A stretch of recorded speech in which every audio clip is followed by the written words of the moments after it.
Eu preciso te contar uma brisa criativa que eu tive hoje por causa desse livro, e eu já vou explicar por que isso potencialmente pode ser interessante pra você, ou não.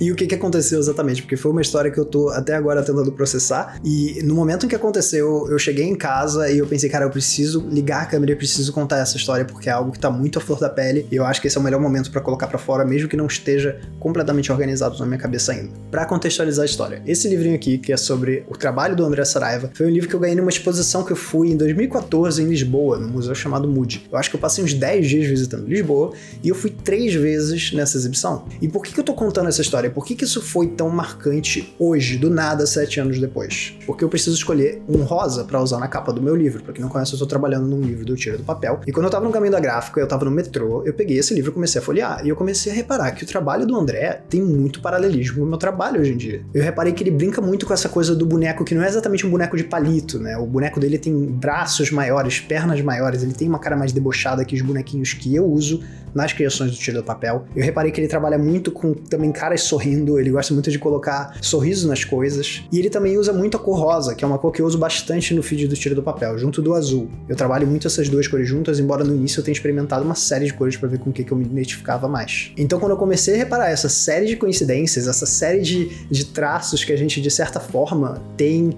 em comum, eu comecei a reparar que, cara, que louco, porque há 7 anos atrás eu não sabia o que estava me atraindo para aquela exposição. Eu simplesmente estava indo e eu estava gostando, e aí eu queria ir de novo, e eu passava na frente do museu, fui pela segunda, fui pela terceira vez, e eu não sabia explicar por quê, eu só gostava muito do trabalho desse cara. Então pra mim é muito louco hoje conseguir tangibilizar quais são as coisas que eu olho pro meu trabalho e quais são as coisas que eu olho no trabalho do André, e começar a reparar essas características similares, começar a reparar que de certa forma, ele já explorava coisas que eu gosto, e eu acredito que esse exercício de observação criativa é uma coisa que muita gente pode fazer. A gente consegue se inspirar, consegue notar traços que fazem sentido pra gente, coisas que a gente poderia aplicar no nosso trabalho. E qual seria a principal conclusão aqui? A coisa que eu acho que é mais mágica disso tudo, que potencialmente você pode utilizar ou de certa forma adaptar pra sua realidade, é o fato de que se eu não estivesse criando, se eu não estivesse colocando no mundo, seja online, seja offline, mostrando ou não mostrando pras outras pessoas, e encontrando a minha voz, eu provavelmente não entenderia, até hoje,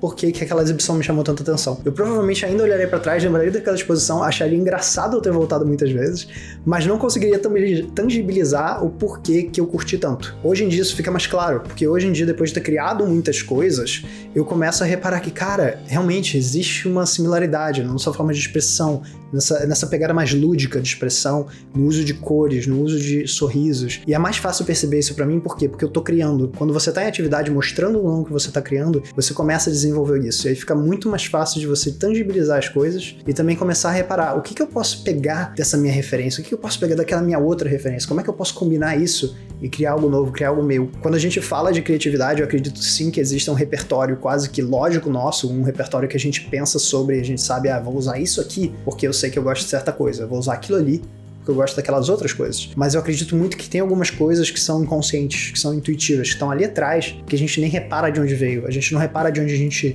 se inspirou, a gente não repara de onde veio aquela nossa vontade de explorar certas coisas. Então, se eu pudesse deixar uma ideia principal pra você depois desse vídeo, que é uma coisa que eu quero praticar também depois disso ter acontecido, é olhar com mais carinho e observar com mais carinho coisas que te chamavam a atenção alguns anos atrás. Não precisa ser necessariamente um livro que você vai achar, não precisa ser necessariamente uma coisa física, pode ser um vídeo, pode ser um filme, mas será que se você olhar para essas coisas hoje, você vai conseguir ter algumas ideias de, caraca, isso que eu faço hoje em dia é muito por causa disso aqui. E eu sei que eu talvez esteja entusiasmado demais para falar dessa história, eu sei que talvez não seja uma história tão incrível assim, mas é porque para mim marcou muito. Quando eu abri, comecei a folhear e comecei a reparar tantas referências que são parecidas e começar a entender que existia essa interseção que eu não conseguia explicar no passado, o Thiago do passado não entendia, e que hoje é muito claro o porquê que eu fui para aquele lugar 3 vezes. E se você quiser escutar umas outras reflexões sobre criatividade, se você curtir esse tipo de assunto, eu tenho uma série que fala... Uma série, parece que eu tô no Netflix, né? Eu tenho uma série de vídeos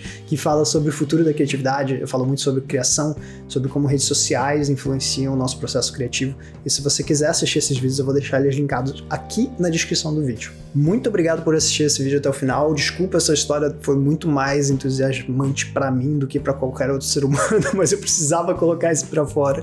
E até o próximo vídeo.